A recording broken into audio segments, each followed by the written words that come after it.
이 드라마 단순한 복수극이 아닙니다. 15회에서 드러난 진실, 모든 비극은 처음부터 계획되어 있었습니다. 현수막이 사라진 밤, 그 이면에는 숨겨진 누군가의 치밀한 계산이 있었고, 홍주의 사표 뒤에는 우리가 상상도 못한 반전이 숨어 있었습니다. 그리고 화영과 남봉, 두 사람의 만남. 이건 정말 우연이었을까요? 지금부터 15회에 숨겨진 진짜 이야기를 파헤쳐 보겠습니다. 잠깐 시작하기 전에 구독과 좋아요 꼭 부탁드립니다. 여러분의 작은 클릭 하나가 더 좋은 리뷰를 만드는 힘이 됩니다. 밤사이 사라진 현수막. 장미는 단순한 도둑질로 보지 않습니다. 이건 분명 자신들의 엄마 수키를 그렇게 만든 범인의 짓이라고 확신하죠. 그래, 이건 틀림없어. 네 엄마를 그렇게 만든 놈들 짓이 틀림없어. 이 대사 그냥 지나치셨나요? 여기서 주목해야 할 건 놈들이라는 복수형입니다. 장미는 본능적으로 알고 있는 겁니다. 이 사건이 한 사람의 짓이 아니라는 걸. 그리고 그 배후에는 더 큰 세력이 있다는 걸 말이죠. 복길은 범인이 아직도 태안 근처에 살고 있을 거라고 추측합니다. 맞습니다. 도둑이 재발절인 거죠. 현수막을 보고 불안해진 누군가가 직접 나선 겁니다. 하지만 여기서 우리가 놓치지 말아야 할 게 있습니다. 왜 하필 지금일까요? 수키의 사고는 20년도 더 지난 일입니다. 그런데 왜 지금 현수막이 걸린 바로 그날 밤에 누군가가 움직였을까요? 이건 두 가지 가능성을 암시합니다. 첫째, 범인은 정말로 태안 근처에서 장미와 수키를 계속 감시하고 있었다는 것. 둘째, 범인은 현수막이 걸리는 것을 실시간으로 알 수 있는 위치에 있다는 것. 다시 말해, 범인은 우리가 생각하는 것보다 훨씬 가까운 곳에 있습니다. 어쩌면 장미가 매일 마주치는 사람일 수도 있죠. 복길과 장미는 현수막을 다시 설치하기로 결심합니다. 범인을 유인하기 위해서죠. 그런데 이 선택이 과연 현명한 걸까요? 범인이 한번 움직였다는 건 그가 더 이상 가만히 있지 않겠다는 신호입니다. 두 번째 현수막은 단순히 사라지는 것으로 끝나지 않을 수도 있습니다. 장미와 수키에게 직접적인 위협이 올 수도 있다는 뜻이죠. 그리고 드림호텔에서는 더 큰 지진이 일어납니다. 진홍주, 그녀가 사표를 낸 겁니다. 인도에는 안 가겠습니다. 단 한마디로 모든 걸 뒤집어버린 홍주. 마 회장은 인도 발령을 거부하면 실업자가 되는 거냐고 묻습니다. 하지만 홍주의 대답은 의외로 침착합니다. 제가 실업자로 살게 될지 다른 회사에 취직하게 될지 그건 아직 모르겠습니다. 그리고 마 회장의 반응이 압권입니다. 잘 생각했다. 잠깐, 뭐라고요? 잘 생각했다고?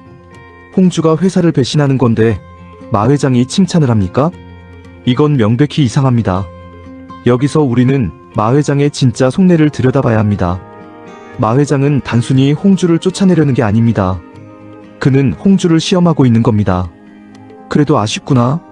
그동안 우리 회사에서 너에게 투자한 게 많은데 너는 회사의 빚만 지고 떠나겠다니.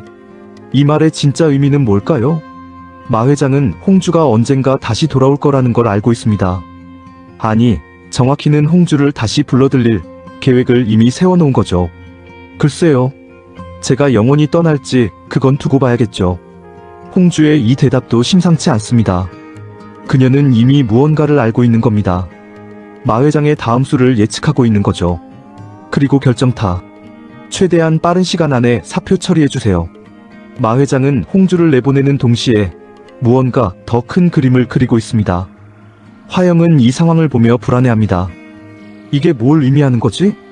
맞습니다, 화영. 당신이 느끼는 그 불안이 정답입니다. 마 회장은 지금 판을 완전히 뒤엎으려 하고 있습니다. 홍주의 퇴사는 시작일 뿐입니다. 이건 화영을 향한 마 회장의 첫 번째 경고탄이에요. 드림그룹의 권력 구도가 흔들리기 시작한 겁니다. 한편 서리는 홍주를 보며 비웃습니다.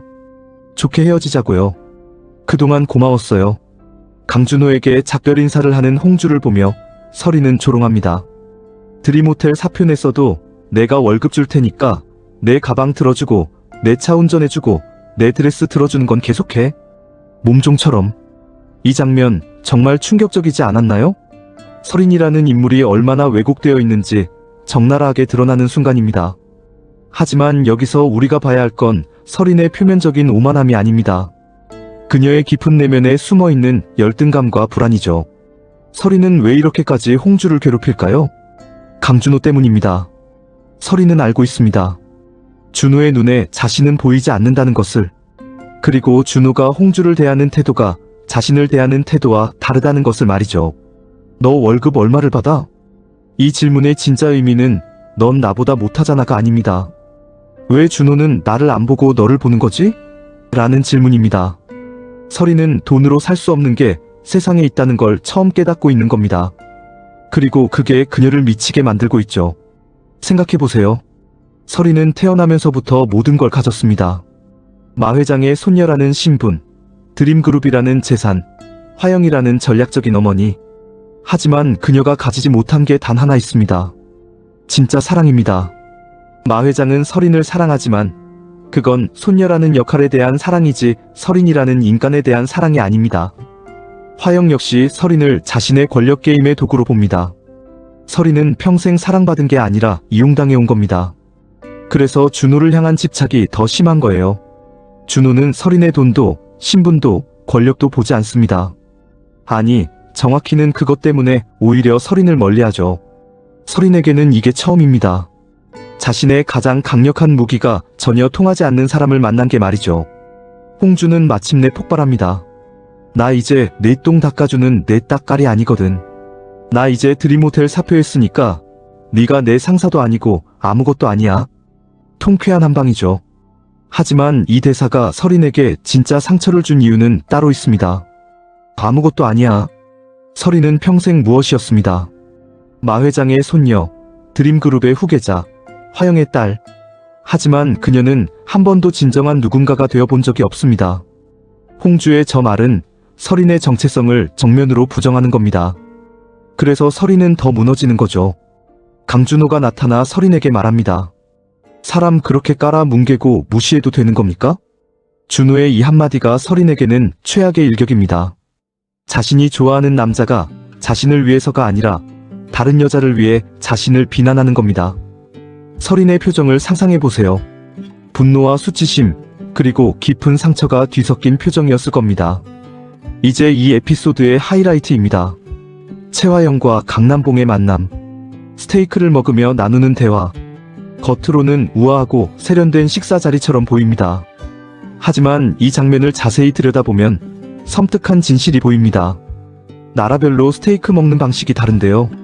화영은 준호를 통해 남봉에게 접근합니다. 스테이크 이야기를 하며 자연스럽게 대화를 이어가죠. 어떤 스타일로 먹느냐가 뭐가 중요합니까? 누구와 함께 먹느냐가 중요하죠. 남봉의 이 대사, 그냥 친절한 멘트일까요? 아닙니다. 이건 화영에게 보내는 신호입니다. 화영도 즉시 반응하죠. 맞아요. 누구랑 먹느냐가 중요하죠. 이렇게 교수님이랑 먹는 스테이크가 제일 맛있듯. 그리고 결정적인 한마디. 이상하죠? 교수님을 우연히 여러 번 만나서 그런가? 아주 오랫동안 함께 매일같이 식사하는 것처럼 편하고 좋아요. 이 대사를 곱씹어보세요. 우연히 여러 번이라는 표현. 정말 우연일까요? 화영은 계산된 인물입니다. 그녀의 인생에 우연이란 없습니다. 화영은 남봉을 의도적으로 만나고 있는 겁니다. 그런데 왜요? 강남봉은 강준호와 백호의 아버지입니다. 그리고 준호는 지금 장미를 사랑하고 있죠. 화영은 이 모든 관계를 알고 있습니다. 그렇다면 화영이 남봉에게 접근하는 이유는 하나밖에 없습니다. 준호와 장미의 관계를 막기 위해서입니다. 아니, 더 정확히는 장미를 완전히 짓밟기 위해서죠. 화영은 단순히 설인의 연애를 방해하는 여자를 제거하는 게 아닙니다. 그녀는 장미라는 존재 자체를 지우려 하고 있습니다. 그리고 그 방법으로 남봉을 선택한 겁니다. 남봉을 통해 강씨 가족 전체를 자신의 편으로 만들거나 아니면 파멸시키거나. 화영의 선택은 언제나 극단적입니다. 하지만 여기서 더 소름 돋는 건 남봉의 태도입니다. 남봉은 화영과의 만남을 즐기고 있습니다. 저도 그렇습니다. 화영 씨랑, 아니 대표님이랑 이렇게 식사하는 거 아주 즐거운 자리예요. 이 대사에서 남봉의 망설임을 보셨나요? 화영 씨랑이라고 말하다가 대표님으로 고쳐 말합니다. 이건 무엇을 의미할까요? 남봉은 화영을 개인적으로 의식하기 시작한 겁니다. 단순한 사업상 관계를 넘어서는 감정이 생기고 있다는 거죠.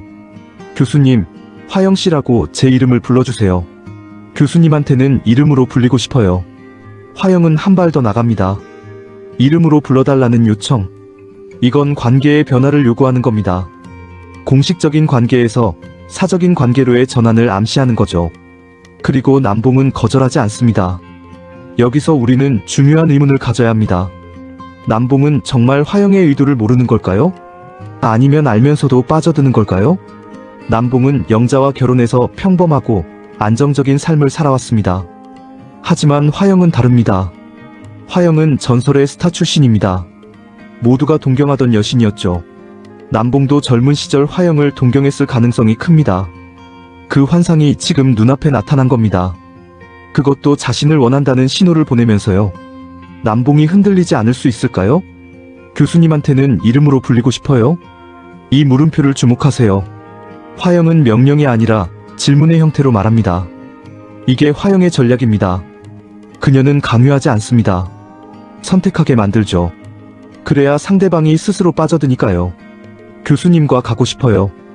이 장면에서 화영의 표정을 떠올려 보세요. 그녀는 웃고 있지만 그 눈은 웃지 않습니다. 화영은 지금 사냥을 시작한 겁니다. 그리고 남봉은 자신이 사냥감이 된 줄도 모르고 있습니다. 음악회 티켓을 건네는 화영. 좋은 사람과 함께 하세요. 좋은 사람? 이건 교수님과 가고 싶어요. 이 대사 뒤에 숨은 의미를 생각해 보세요. 화영은 남봉을 유혹하고 있는 겁니다. 그것도 아주 치밀하고 계획적으로요. 화영의 최종 목표가 무엇일까요? 단순히 남봉과의 불륜일까요? 아닙니다. 화영은 남봉을 자기 편으로 만들어서 강씨 가족 전체를 장악하려는 겁니다. 그렇게 되면 준호도, 백호도 모두 화영의 통제 아래 들어갑니다. 그리고 장미는 완전히 고립되는 거죠. 사랑하는 준호의 아버지가 자신의 적이 되는 겁니다. 화영은 이런 잔인한 그림을 그리고 있는 거예요. 태평이 노래를 부릅니다. 겉으로는 평범한 장면처럼 보이지만 이 에피소드에서 태평의 노래는 중요한 복선입니다. 내 마음을 모르는지 알면서 그러는지 시간만 자꾸 빌려가네. 이 가사, 누구의 심정을 대변하는 걸까요? 홍주입니다. 백호를 향한 홍주의 짝사랑. 아무리 다가가도 닿지 않는 사랑. 하지만 동시에 이 노래는 설인의 심정이기도 합니다. 준호를 향한 설인의 집착. 아무리 가져도 가질 수 없는 사람. 그리고 어쩌면 화영의 과거이기도 합니다. 동석을 향한 화영의 사랑. 결국 잃어버린 첫사랑. 이 노래는 이 드라마에 등장하는 모든 불행한 사랑의 테마입니다. 그리고 앞으로 더 큰 비극이 올 거라는 예고이기도 하죠. 화영은 남봉에게 말합니다. 요새 나이가 들었나? 자꾸 추억만 뒤적여보게 되는 것 같아요. 이 대사 절대 가볍게 넘기면 안 됩니다. 화영이 과거를 떠올린다는 건 그녀가 지금 감정적으로 흔들리고 있다는 뜻입니다. 화영은 항상 냉철하고 계산적인 인물입니다. 그런 그녀가 과거를 떠올린다? 이건 위험 신호입니다. 아직도 책받침 여신 그대로예요. 남봉의 이 말은 화영의 과거를 건드립니다. 책받침 여신. 화영은 한때 모두가 동경하는 스타였습니다. 수많은 사람들의 환상이었죠. 하지만 지금은요? 마 회장의 며느리, 설인의 엄마, 드림호텔 대표. 그녀는 자신만의 정체성을 잃어버렸습니다. 남봉을 통해 화영은 자신의 과거를 되찾으려 하고 있는지도 모릅니다. 자신이 한때 얼마나 빛나는 존재였는지 확인하고 싶은 거죠. 하지만 이건 위험한 선택입니다. 과거에 집착하는 순간 사람은 현재를 잃어버립니다. 그리고 화영의 경우 그 집착이 파국으로 이어질 가능성이 큽니다. 여기서 우리는 화영이라는 인물의 본질을 생각해봐야 합니다. 화영은 왜 이렇게까지 권력에 집착할까요? 왜 마 회장의 며느리 자리에 만족하지 못하고 드림그룹 전체를 장악하려 할까요? 그 답은 그녀의 과거에 있습니다. 화영은 전설의 스타였습니다. 모두의 사랑을 받았고 모두의 선망의 대상이었죠. 하지만 동석과의 사랑, 그리고 결혼 이후 모든 게 달라졌습니다. 스타 화영은 사라지고 마 회장의 며느리 화영만 남았습니다. 그녀는 자신의 정체성을 잃어버린 겁니다. 그래서 권력에 집착하는 거예요. 권력이 있어야 자신이 다시 중심이 될 수 있으니까요. 화영의 모든 행동은 결국 나를 봐달라는 외침입니다. 내가 얼마나 대단한 사람인지 인정해달라는 절규인 거죠. 하지만 역설적이게도 권력을 얻으면 얻을수록 화영은 더 외로워집니다. 마 회장은 그녀를 두려워하기 시작했고 설이는 점점 더 그녀를 멀리하고 있습니다. 화영이 가진 모든 것은 진짜가 아닙니다.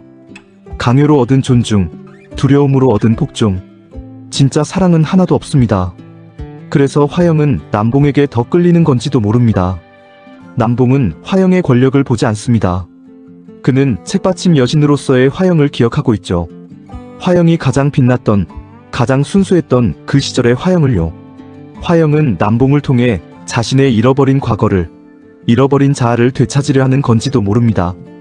이제 앞으로 벌어질 일들을 예측해봅시다. 첫째, 현수막 범인의 정체. 범인은 반드시 다시 움직일 겁니다. 그리고 이번에는 더 과격한 방법을 쓸 가능성이 큽니다. 장미와 수키에게 직접적인 위협이 올 수도 있습니다. 하지만 제가 주목하는 건 따로 있습니다. 범인이 정말로 20년 전에 그 사람일까요? 아니면 그 사람의 지시를 받는 누군가일까요? 만약 후자라면 그 배후에는 더 큰 인물이 있다는 뜻입니다. 어쩌면 우리가 전혀 예상하지 못한 인물이 범인일 수도 있습니다. 드림그룹과 연결된 인물일 수도 있다는 거죠. 둘째, 홍주의 거취. 마 회장이 홍주를 다시 부를 겁니다. 하지만 단순히 복직시키는 게 아니라 더 큰 권한을 줄 가능성이 있습니다. 이건 화영에게는 최악의 시나리오죠. 마 회장이 홍주를 키우는 이유는 뭘까요? 화영을 견제하기 위해서입니다. 마 회장은 이미 화영의 야심을 눈치챘을 겁니다. 그래서 화영을 억제할 수 있는 카드로 홍주를 선택한 거죠. 홍주가 승진하면 화영과 홍주의 대결 구도가 만들어집니다. 그리고 그 싸움에서 누가 이기든 마 회장은 둘 다를 통제할 수 있게 되는 겁니다. 이게 마 회장의 전략입니다. 셋째, 화영과 남봉의 관계. 화영은 남봉을 완전히 자기 편으로 만들려 할 겁니다. 그리고 음악회는 그 결정적인 순간이 될 거예요. 두 사람이 단둘이 음악회에 간다면 그건 더 이상 단순한 만남이 아닙니다. 화영이 남봉에게 어떤 제안을 할까요? 사업적 제휴일 수도 있고 아니면 더 개인적인 제안일 수도 있습니다. 하지만 확실한 건 화영은 남봉을 통해 강씨 가족 전체를 자신의 영향력 아래 두려 한다는 겁니다. 그렇게 되면 준호도 어쩔 수 없이 화영의 말을 들어야 하게 됩니다. 그리고 장미와의 관계를 포기해야 할 수도 있죠. 하지만 남봉의 아내 영자가 이 사실을 알게 된다면 영자는 순수하고 가족을 사랑하는 인물입니다. 남편이 다른 여자와 가까워진다는 걸 알게 되면 큰 충격을 받을 겁니다. 그리고 강씨 가족 전체가 무너질 수 있습니다. 준호와 백호가 아버지를 비난하게 될 수도 있고 가족이 해체될 수도 있습니다. 화영은 바로 이걸 노리는 건지도 모릅니다. 강씨 가족을 내부에서 무너뜨리는 거죠. 넷째, 설인의 폭주. 설인은 준호를 향한 집착을 멈추지 않을 겁니다. 그리고 그 과정에서 장미를 향한 공격도 더 심해질 거예요. 홍주에게 한 것보다 더 잔인한 방법을 쓸 수도 있습니다. 어쩌면 설인이 범죄를 저지를 수도 있습니다. 장미를 납치하거나 해치려 할 수도 있다는 거죠. 설인은 이미 이성을 잃어가고 있습니다. 준호가 자신이 아닌 장미를 선택한다는 사실을 받아들일 수 없는 거예요. 그리고 설인에게는 모든 걸 가능하게 만드는 힘이 있습니다. 돈과 권력이죠. 설인이 이강혁 같은 화영의 신복을 이용할 수도 있습니다. 이강혁은 화영의 명령이라면 뭐든 하는 인물이니까요. 다섯째, 장미와 준호의 관계. 두 사람의 사랑은 더 깊어지겠지만 그만큼 주변의 방해도 심해질 겁니다. 화영, 설인, 그리고 어쩌면 남봉까지. 모든 사람들이 두 사람의 관계를 막으려 할 거예요. 하지만 제가 더 걱정하는 건 장미가 혼자 감당해야 할 고통입니다. 준호의 아버지가 화영과 가까워진다면 장미는 어떤 기분일까요? 자신이 사랑하는 남자의 가족이 자신의 적과 손을 잡는 겁니다. 장미는 준호를 위해 스스로 물러설 수도 있습니다. 사랑하는 사람의 가족을 지키기 위해 자신이 희생하는 거죠. 이게 장미의 성격입니다. 그녀는 항상 다른 사람을 먼저 생각하니까요. 여섯째, 마 회장의 숨겨진 계획. 마 회장은 모든 걸 알고 있을지도 모릅니다. 화영의 야심도, 설인의 폭주도, 심지어 남봉과의 관계까지요. 그렇다면 마 회장은 왜 가만히 있을까요? 그는 모든 걸 지켜보며 최적의 타이밍을 기다리는 건지도 모릅니다. 모든 카드를 한 번에 정리할 수 있는 순간을 말이죠. 마 회장은 절대 만만한 인물이 아닙니다. 그는 평생 권력 게임에서 살아남은 사람입니다. 화영 정도는 충분히 상대할 수 있는 거죠. 일곱째, 숨겨진 진실. 이 모든 사건 뒤에 우리가 아직 모르는 진실이 있을 겁니다. 수키의 사고, 동석의 실종, 장미와 설인이 헤어진 이유. 이 모든 게 하나로 연결될 때 진짜 충격이 올 겁니다. 어쩌면 화영이 우리가 생각하는 것보다 더 악랄한 짓을 했을 수도 있습니다. 아니면 반대로 화영도 누군가의 희생자일 수도 있죠. 진실이 밝혀지는 순간 모든 관계가 재편될 겁니다. 여러분, 15회를 보며 확실히 느꼈을 겁니다. 이 드라마는 단순한 신데렐라 스토리가 아닙니다. 모든 인물이 자신만의 상처와 욕망을 가지고 있고 그게 서로 얽히며 더 큰 비극을 만들어가고 있습니다. 홍주의 사표, 화영과 남봉의 만남, 설인의 광기, 사라진 현수막. 이 모든 사건들이 하나로 연결될 때 진짜 폭풍이 몰아칠 겁니다. 그리고 저는 확신합니다. 15회는 시작일 뿐이라는 것을, 앞으로 더 큰 충격이 기다리고 있다는 것을 말이죠. 화영은 지금 여러 개의 게임을 동시에 진행하고 있습니다. 홍주를 제거하는 게임, 남봉을 유혹하는 게임, 장미를 파멸시키는 게임, 마회장을 제압하는 게임. 그리고 이 모든 게임에서 화영은 이길 수 있을까요? 아니면 너무 많은 전선을 만들어서 결국 스스로 무너질까요? 설이는 어떻게 될까요? 그녀의 집착은 어디까지 갈까요? 준호를 가질 수 없다면 차라리 파괴해버릴까요? 홍주는 정말 다시 드림호텔로 돌아올까요? 돌아온다면 어떤 위치로 돌아올까요? 화영을 무너뜨릴 수 있는 카드가 될까요? 장미와 준호는 이 모든 장애물을 뚫고 사랑을 지킬 수 있을까요? 아니면 주변 사람들을 위해 서로를 포기해야 할까요? 그리고 가장 중요한 질문, 수키의 사고 진실은 언제 밝혀질까요? 그 진실이 밝혀지면 누가 가장 큰 타격을 받을까요? 어쩌면 화영일 수도 있고 마회장일 수도 있습니다. 아니면 우리가 전혀 예상하지 못한 인물일 수도 있죠. 한 가지 확실한 건 이 드라마에서 안전한 사람은 아무도 없다는 겁니다. 모든 인물이 비밀을 가지고 있고 그 비밀이 폭로되는 순간 모든 게 무너질 수 있습니다. 진짜 반전은 아직 나오지 않았습니다. 화영이 무너지기 시작하면 모든 관계가 끝납니다. 그리고 그 시작은 바로 다음 화에서 시작될지도 모릅니다. 16회, 절대 놓치지 마세요. 화영과 남봉의 음악회, 홍주의 선택, 설인의 다음 행동, 현수막 범인의 정체. 모든 게 하나씩 드러나기 시작할 겁니다. 여러분의 생각은 어떠신가요? 화영의 진짜 목적이 뭐라고 생각하시나요? 설인은 어디까지 갈 수 있을까요? 홍주는 정말 화영을 무너뜨릴 수 있을까요? 댓글로 의견 남겨주세요. 여러분의 예측이 궁금합니다. 그리고 만약 이 리뷰가 도움이 되셨다면 구독과 좋아요, 알림 설정도 잊지 마세요. 여러분의 작은 관심이 더 좋은 콘텐츠를 만드는 힘이 됩니다. 다음 리뷰에서는 16회의 폭탄급 내용을 가지고 돌아오겠습니다. 그때까지 건강하시고 행복한 하루 보내세요. 감사합니다.